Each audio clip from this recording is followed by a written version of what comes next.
ગાંધીનગરમાં પિંડાળા ગામમાં Congo ફીવરનો case નોંધાતા આરોગ્ય વિભાગ એક્શનમાં પશુઓના લેવાયા સેમ્પલ ઇતરડી નામની જીવાતથી ભયનો માહોલ।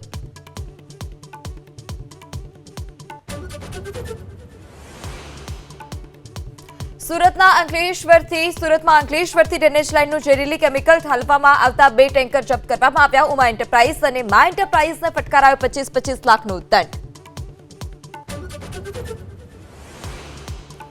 ઈરાનમાં સરકાર સામે 50થી વધારે જગ્યાએ હિંસક પ્રદર્શન, સુરક્ષાકર્મી અને પ્રદર્શનકર્મીઓ વચ્ચે ઉગ્ર ઘર્ષણ, સમગ્ર ઈરાનમાં ઇન્ટરનેટ સેવા બંધ।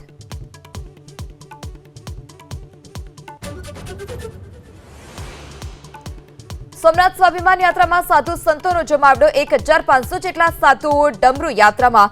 સોમનાથના ઇતિહાસમાં પ્રથમવાર સાધુ સંતોની રવેડી।